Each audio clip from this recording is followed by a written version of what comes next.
इमं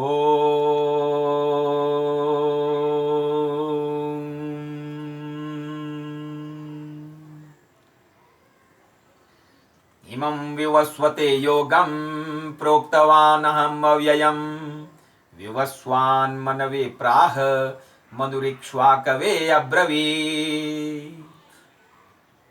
भगवान श्री कृष्ण नरोत्तम अर्जुन से कहते हैं कि हे नरोत्तम अर्जुन, यह अविनाशी योग का जो ज्ञान मैंने दिया था सबसे पहले सूर्य को दिया था। इमं विवस्वते योगम, विवस्वान ने अपने पुत्र मनु को दिया, मनु महाराज जी ने अपने पुत्र इक्ष्वाकु राजा को दिया। अध्याय 4 प्रथम श्लोक। अब आज सूर्य की बात करें, सूर्य देव की, सूर्य नारायण की बात करते हैं, क्योंकि भगवान श्री लक्ष्मी नारायण ने सूर्य नारायण को ये श्रीमद् भगवद गीता का उपदेश दिया था।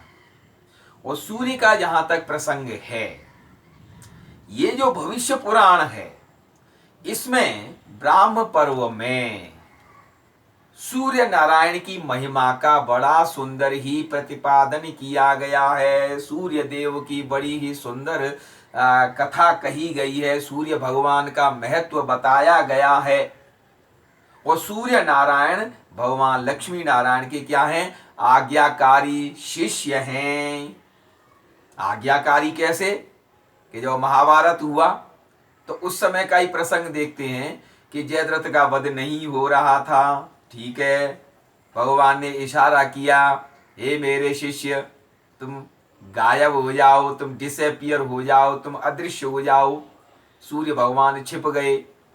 और जब जयद्रथ निकल आया, कौरवों की सेना में से प्रकट हो गया, हंसने लगा, और अर्जुन चिताप के ऊपर बैठे हुए हैं। जब बैठे हुए हैं तो भगवान ने फिर इशारा कर दिया सूर्य को, सूर्य देव प्रकट हो गए। अब कितने आज्ञाकारी हैं कि कहा छिप जाओ तो छिप गए, प्रकट हो जाओ तो प्रकट हो गए। कहने का तात्पर्य, गुरु जी भगवान श्री कृष्ण का जो कहना मान रहे हैं वो सूर्य देव हैं। और भविष्य पुराण में इतना सुंदर वर्णन किया गया है कि इस भविष्य पुराण को अगर सूर्य पुराण भी कहा जाए तो अतिशयोक्ति नहीं होगी, क्योंकि ब्रह्म पर्व में संपूर्ण सूर्य भगवान ही सूर्य भगवान हैं।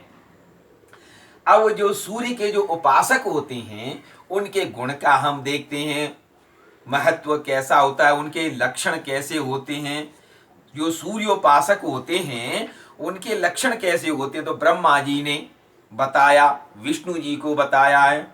विष्णु भगवान जी ने जब पूछा है ब्रह्मा जी से, तो ब्रह्मा जी कहते हैं सूर्य जी के बारे में कि ब्रह्मा जी क्या बोले कि वैवस्वत वही है।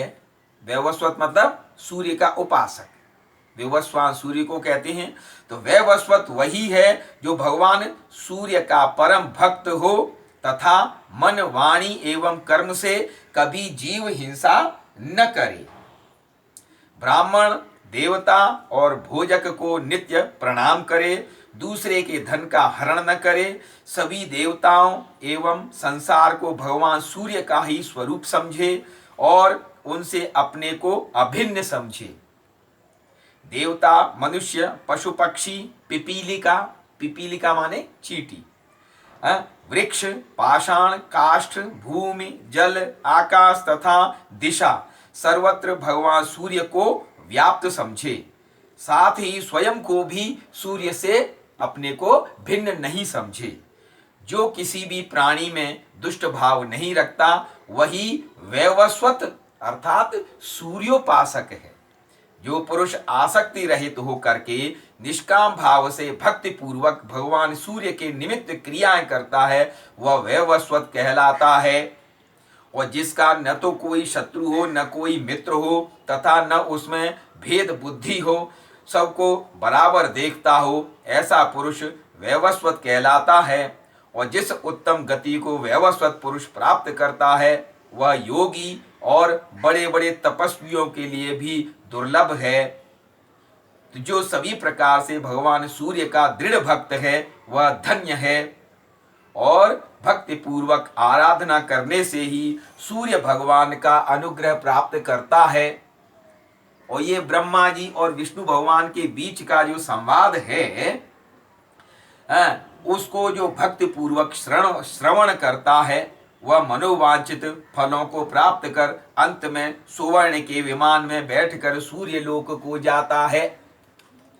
अब ये सूर्य भगवान की कथा का प्रसंग आया कि वैवस्वत के कौन कौन से गुण होते हैं।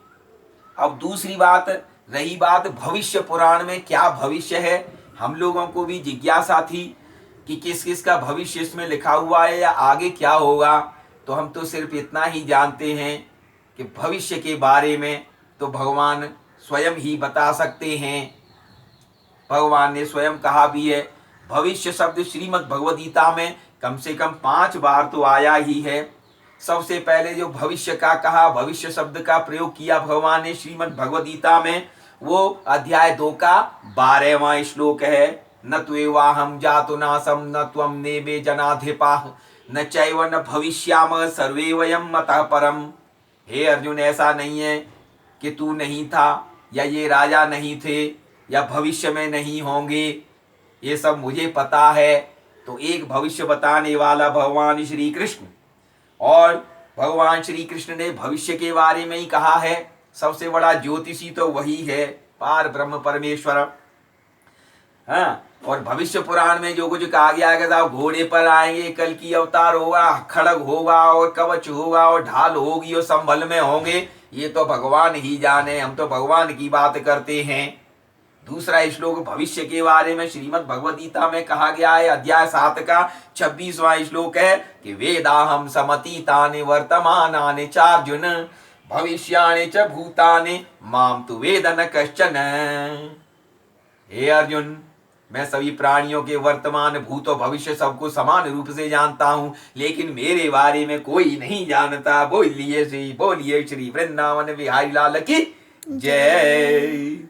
तीसरा है श्लोक भविष्य के बारे में, अध्याय 10 का 34वां श्लोक है। भगवान अर्जुन से कहते हैं क्या कि मृत्यु सर्वहरश्चाहम उद्भवश्च भविष्यताम कीर्तिः श्रीर्वाक्च नारीणाम स्मृतिर्मेधा धृतिः क्षमा। मैं मृत्यु भी हूँ और भविष्य में उत्पन्न होने वाले प्राणियों के बारे में सब कुछ जानता हूँ। और अध्याय 11 का 32वां श्लोक है, उसमें भी सब कौरवों का भविष्य बता दिया। क्या बताया भगवान ने? अध्याय 11 का 32वां, जब अर्जुन ने पूछा हे प्रभु आप कौन है, तो भगवान कहते हैं कालो अस्मि लोक क्षय कृत प्रवृद्धो लोकान् समाहर्तुमिह प्रवृत्तः ऋते अपि त्वां न भविष्यन्ति सर्वे ये अवस्थिताः प्रत्यनीकेषु योधाः। मैं साक्षात काल हूँ, इनको जो है ग्रसने के लिए, इनका संहार करने के लिए आया हूँ, और भविष्य में ये एक भी नहीं बचने वाला। अगर तू युद्ध करे तो ठीक है, और नहीं करेगा फिर भी इनका भविष्य जो है, इनके ऊपर तो काल मंडरा रहा है। तो भविष्य बता दिया पार ब्रह्म परमेश्वर ने कौरवों का सबका। और इसके अलावा आसुरी प्रवृत्ति वालों का जो बता दिया कि वो क्या सोचते हैं भविष्य के बारे में। अध्याय 16 का 13वां श्लोक है इदमद्य मया लब्धम इमं प्राप्य मनोरथम इदमस्ति इदमपि मे भविष्यति पुनर्धनम।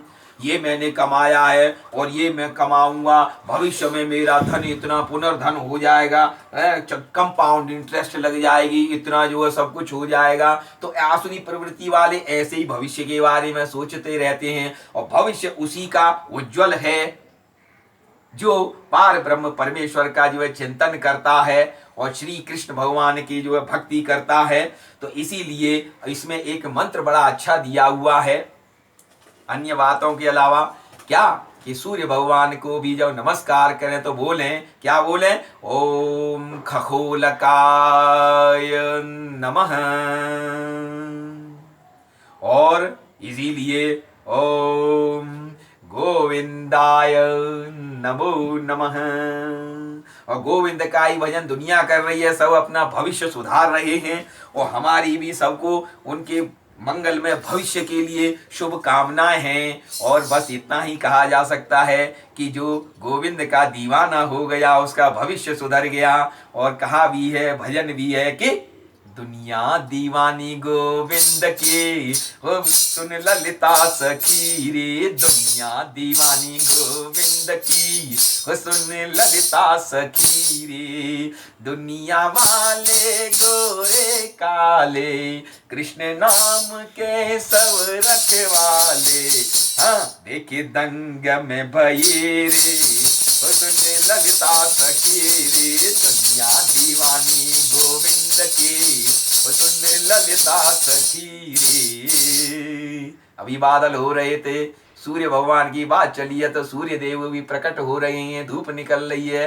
नेपाल बहुत सुंदर देश है, यहाँ की प्रकृति बड़ी सुंदर है और पूरी कृपा बरसती है। इसीलिए बोलिए श्री वृंदावन बिहारी लाल की जय।